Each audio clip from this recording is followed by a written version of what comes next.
Ok, gente amiga, bom dia. Esta semana,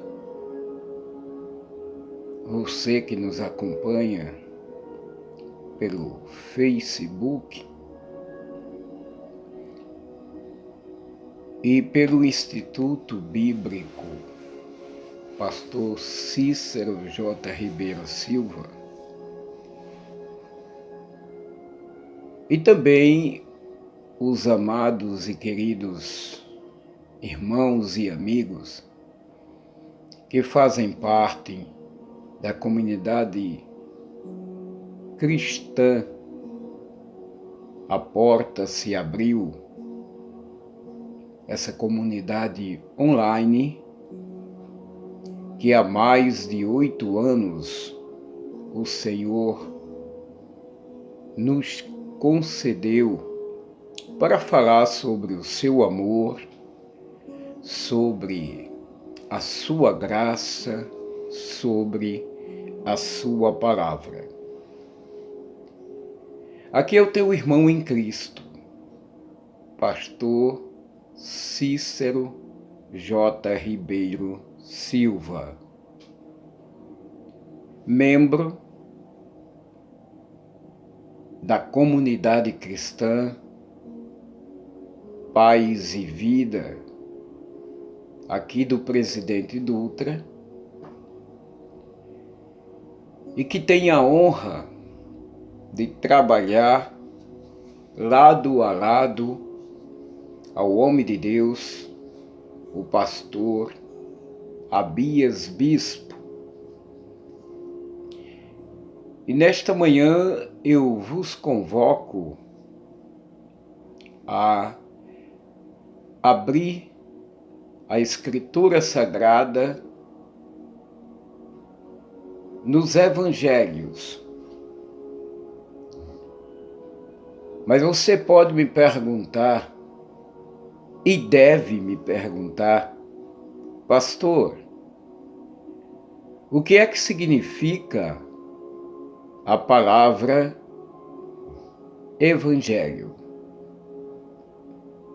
Eu quero dizer para você que Evangelho, ela vem do grego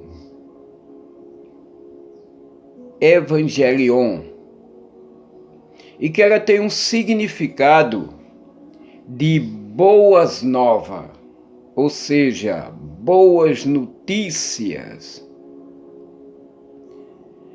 Ela se refere a uma notícia boa que alguém recebe a respeito de um acontecimento importante. Na Bíblia, nós encontramos 4 evangelhos. Pastor, esses 4 evangelhos, eles são diferentes? Eu quero dizer para você que, embora seja um só o Evangelho, existe o foco, a observação de 4 testemunhas, de 4 evangelistas, homens que se dedicaram a falar sobre fatos importantes que aconteceram no extraordinário ministério do Senhor Jesus sobre a face da terra, nos 3 anos que ele ministrou e ensinou o caminho que leva a Deus. Na realidade, ele se apresentou como o caminho, ele disse: eu sou o caminho. Então, os 4 evangelhos são observações feitas pelos evangelistas Mateus, Marcos, Lucas e João,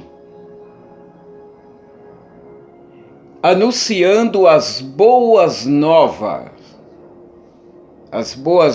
de salvação, as boas novas de libertação do povo. Os evangelhos não podem ser considerados uma biografia no sentido literal atual da palavra. Mas por quê, pastor?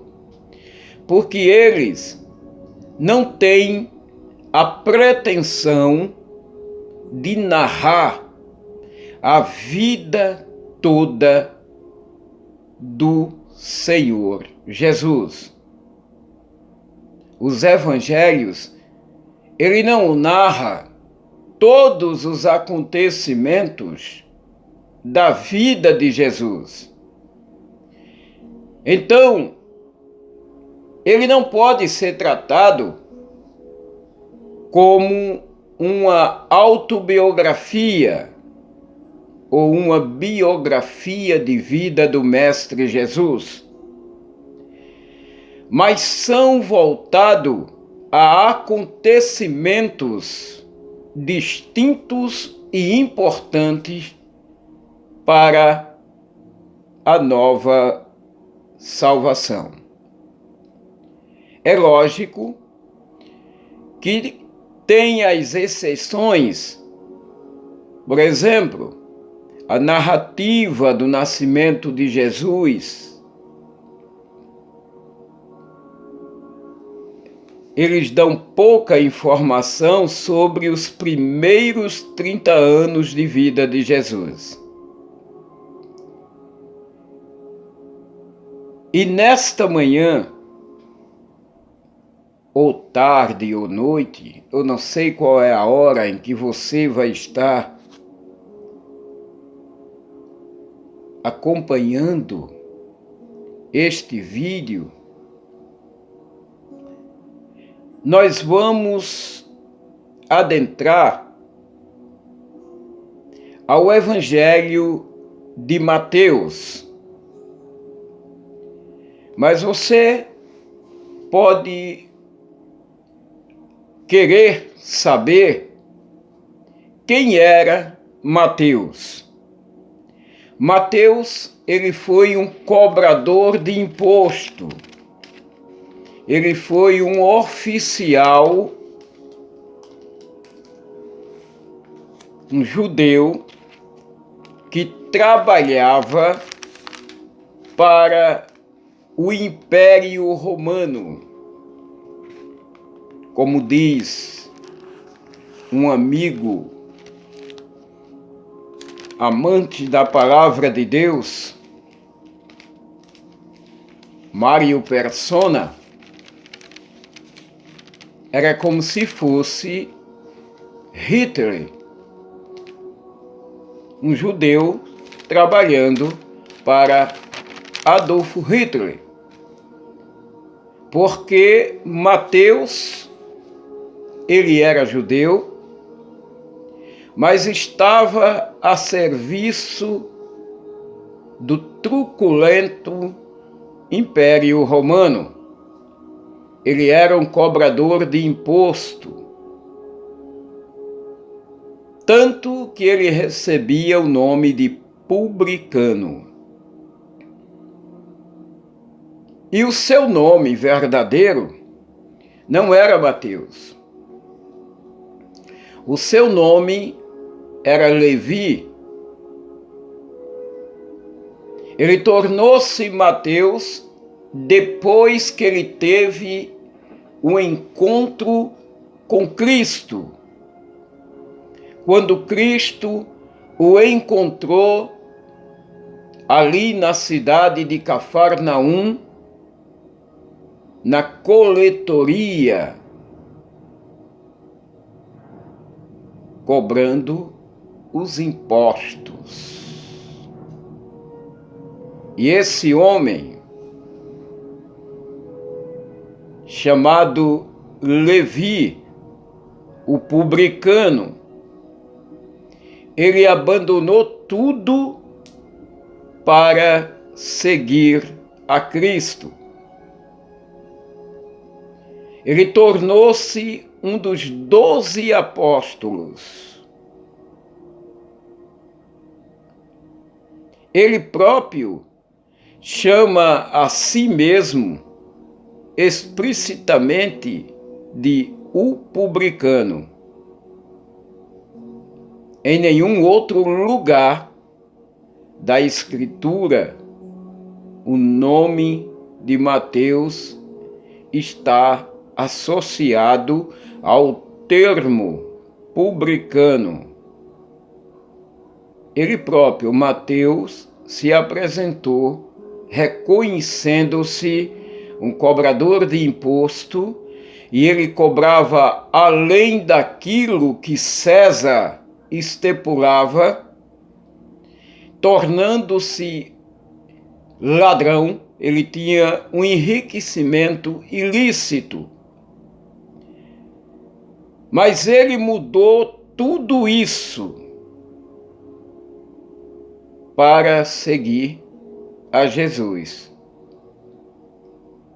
Você está disposto a abandonar os seus erros, os seus pecados, para seguir a Jesus nesta jornada de evangelização do mundo? Levi tomou essa decisão. Zaqueu, outro publicano, tomou essa decisão, e ambos foram honrados com a graça da presença e da mudança de vida através de Jesus. Então, Mateus escreveu o Evangelho, ele fez um apanhado dos acontecimentos do ministério de Jesus, do extraordinário ministério de Jesus,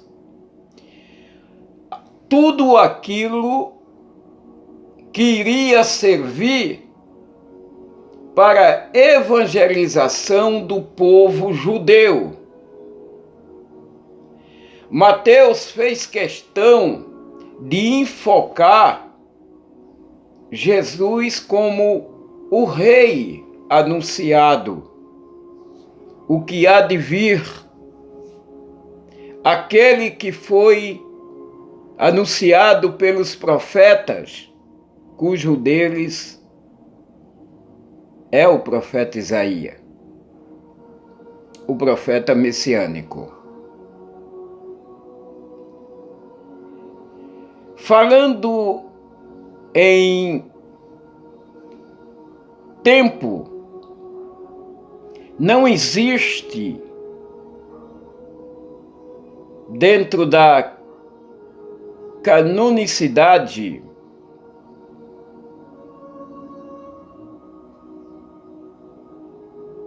e você não encontra um fato distinto desse evangelho que ele tenha sido escrito por Mateus.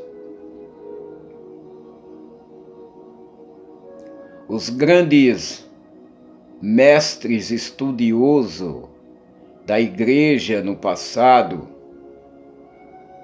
a igreja primitiva, como Eusébio, Orígenes, que fala que entre os 4 evangelhos, que é um só, quero que você entenda isso, é o evangelho de Jesus Cristo, é a boas novas de Jesus Cristo sendo anunciado e observados pela ótica de 4 pessoas. Mas é um só. Indiscutivelmente, eles são um só.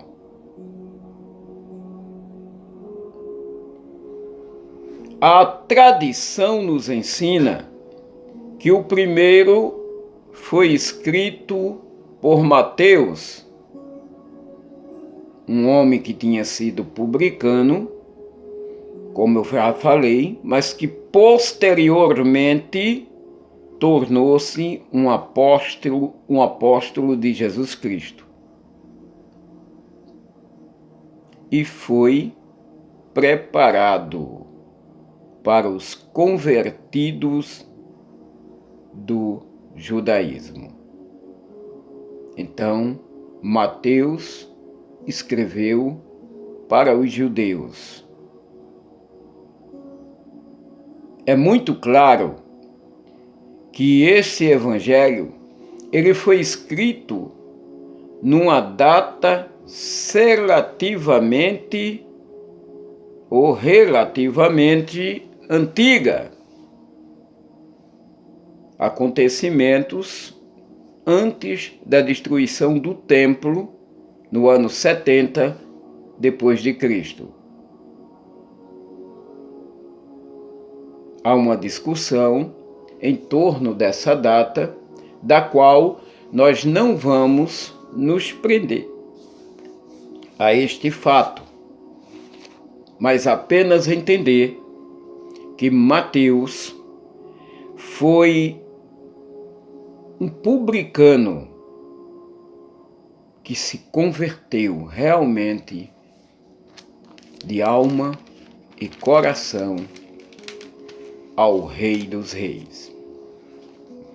Então, nessa semana, nós vamos estar tratando sobre o Evangelho escrito para os judeus através do foco e do entendimento do evangelista Mateus. E nós vamos começar pela genealogia, que é o capítulo 1, a genealogia de Jesus Cristo.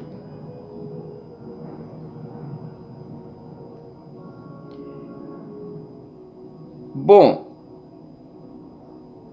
o livro que narra a genealogia de Jesus Cristo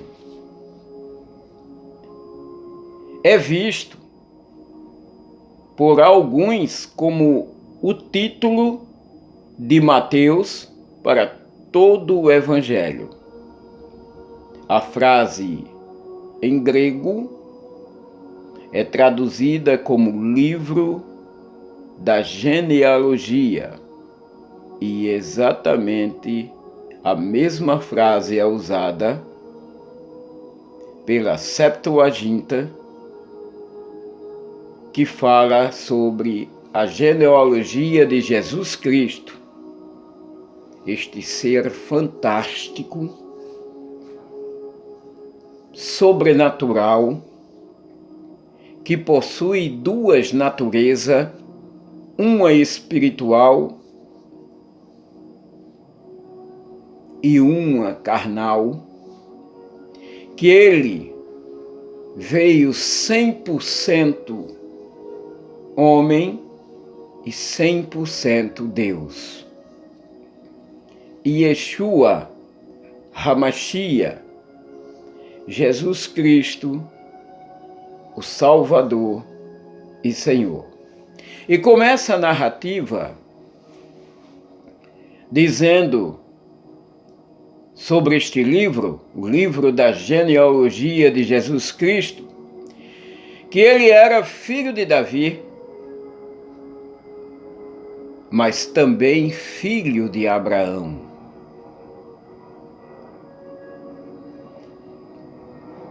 E Mateus começa a sua pesquisa genealógica falando que Abraão gerou a Isaque, e Isaque gerou a Jacó, e Jacó a Judá e a seus irmãos. Judá, filho de Jacó, neto de Isaque, bisneto de Abraão, é o patriarca de onde surgiu o povo judeu. Judá gerou de Tamar a Pérez e a Zerá. Pérez gerou a Esrom, e Esrom a Arão, e Arão gerou a Aminadab. Aminadab a Naasson, Naasson a Salmão, e Salmão gerou de Raabe a Boaz. Já aqui dentro do princípio desta genealogia, nós encontramos alguns fatos que é necessário uma pequena explicação. O fato de Judá e Tamar. Tamar era nora de Judá. Mas aconteceu um fato de que o marido de Tamar, filho de Judá, morreu, e a Bíblia diz que ele morreu por causa das suas atitudes ruins perante os olhos de Deus. E a Bíblia diz que, portanto, Deus o matou. E havia uma lei dentre o povo daquela época que se um irmão, um filho, morresse sem gerar descendência, essa obrigação passava para o irmão, que tinha que casar com a viúva e dela gerar um herdeiro ao seu irmão morto.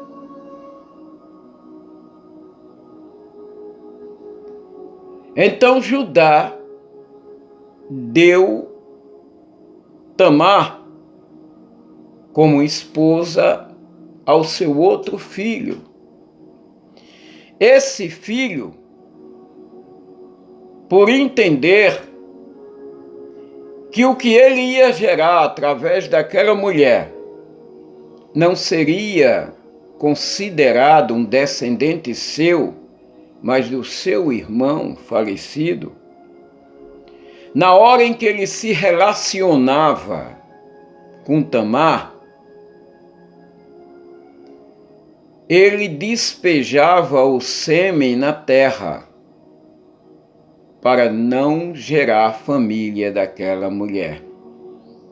E essa atitude foi má perante os olhos de Deus. E Deus matou também este, por ele não cumprir a justiça de dar um descendente a seu irmão. Essa atitude foi ruim, foi má perante os olhos de Deus. E então só sobrou um dos filhos que ainda era criança. Ainda não estava na idade de casar. E Judá disse a Tamar, sua nora: vai para a casa do teu pai, da tua mãe, guarda a tua viuvez, que quando que era o nome do terceiro filho de Judá, estiver na idade para contrair núpcia contigo, eis que eu te chamarei e entregarei ele. Mas aí Judá não cumpriu, por medo de ver o seu filho ser morto.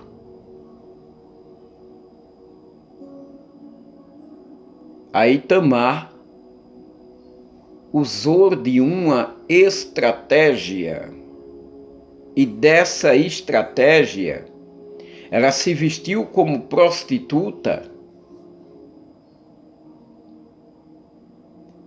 e foi ao encontro do seu sogro, que se deitou com ela sem saber com quem estava se deitando.